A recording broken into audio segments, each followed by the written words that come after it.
রক্তক্ষয়ী সংঘাত, আগুন আর বারুদের গন্ধে ভারী হয়ে ওঠা মধ্যপ্রাচ্যের আকাশ। সবকিছু যখন ধ্বংসের দিকে এগোচ্ছিল, ঠিক তখনই হঠাৎ থেমে গেল সেই ভয়ঙ্কর গর্জন। শুরু হলো 2 সপ্তাহের যুদ্ধবিরতি, যেখানে একদিকে স্বস্তির নিঃশ্বাস, অন্যদিকে অনিশ্চয়তার গভীর ছায়া। মার্কিন প্রেসিডেন্ট ডোনাল্ড ট্রাম্প শেষ মুহূর্তে ঘোষণা দিয়েছেন 2 সপ্তাহের জন্য স্থগিত রাখা হচ্ছে সব ধরনের সামরিক অভিযান। তার দাবি, যুক্তরাষ্ট্র ইতিমধ্যেই তাদের গুরুত্বপূর্ণ সামরিক লক্ষ্য অর্জন করেছে এবং এখন তারা শান্তিপূর্ণ সমাধানের পথ খুঁজতে আগ্রহী। তবে এই একই ঘটনাকে একেবারেই ভিন্নভাবে দেখছে ইরান। তেহরানের পক্ষ থেকে দাবি করা হচ্ছে এটি কোনো সাধারণ যুদ্ধবিরতি নয়, বরং তাদের দীর্ঘদিনের প্রতিরোধ ও কৌশলগত শক্তির একটি বড় সাফল্য। ইরানের শীর্ষ নিরাপত্তা সংস্থার মতে, চাপ, নিষেধাজ্ঞা এবং সামরিক হুমকির মুখেও তারা নতি স্বীকার করেনি, বরং তাদের দৃঢ় অবস্থানের কারণেই যুক্তরাষ্ট্রকে আলোচনার টেবিলে বসতে হয়েছে। তারা আরও দাবি করছে, আলোচনার ভিত্তি হিসেবে ইতিমধ্যেই মেনে নেওয়া হয়েছে তাদের প্রস্তাবিত বেশ কিছু গুরুত্বপূর্ণ শর্ত।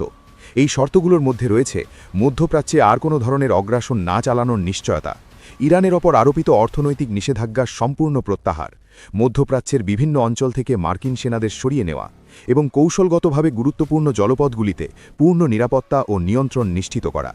এমনকি যুদ্ধের কারণে সৃষ্ট ক্ষয়ক্ষতির বিষয়টিও আলোচনায় উঠে এসেছে বলে দাবি করছে তেহরান। অন্যদিকে হোয়াইট হাউস থেকে ভিন্ন সুরে বার্তা দিয়েছেন ডোনাল্ড ট্রাম্প। তিনি এটিকে একটি কৌশলগত বিরতি হিসেবে উল্লেখ করে বলেছেন, এই সময়ের মধ্যে যদি স্থায়ী সমাধানের পথ তৈরি হয়, তাহলে সেটাই হবে সবচেয়ে বড় অর্জন। এই উত্তেজনাপূর্ণ পরিস্থিতিতে গুরুত্বপূর্ণ মধ্যস্থতাকারীর ভূমিকায় উঠে এসেছে পাকিস্তান। পাকিস্তানের প্রধানমন্ত্রী শেহবাজ শরীফ এবং দেশটির মার্কিন নেতৃত্বের কূটনৈতিক প্রচেষ্টার ফলেই শেষ মুহূর্তে এই যুদ্ধবিরতির পথ তৈরি হয়েছে বলে বিভিন্ন সূত্রে জানা যাচ্ছে। যখন পরিস্থিতি এমন ছিল যে কোনো সময় বড় ধরনের সামরিক হামলা শুরু হতে পারত, ঠিক তখনই তাদের হস্তক্ষেপ পুরো পরিস্থিতিকে নতুন দিকে নিয়ে যায়। এখন এই আলোচনার কেন্দ্রবিন্দু হয়ে উঠেছে ইসলামাবাদ। আগামী বৈঠক অনুষ্ঠিত হতে যাচ্ছে সেখানেই, যেখানে আগামী 15 দিনের আলোচনায় নির্ধারিত হতে পারে মধ্যপ্রাচ্যের ভবিষ্যৎ রাজনৈতিক ও সামরিক সমীকরণ। তবে এখানেই শেষ নয়। ইরান স্পষ্ট করে দিয়েছে, আলোচনায় বসা মানেই এই নয় যে তারা দুর্বল হয়ে গেছে, বরং তাদের শর্ত পূরণ না হলে আবারও শুরু হতে পারে তীব্র প্রতিক্রিয়া।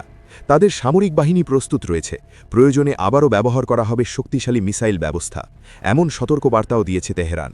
এদিকে দেশের ভেতরেও তৈরি হয়েছে এক ধরনের যুদ্ধকালীন প্রস্তুতি। রাজপথে ব্যানার, জনমত গঠন এবং জাতীয় ঐক্যের ডাক, সব মিলিয়ে ইরান প্রস্তুত যে কোনো পরিস্থিতির জন্য। এখন সারা বিশ্বের দৃষ্টি এক জায়গায়।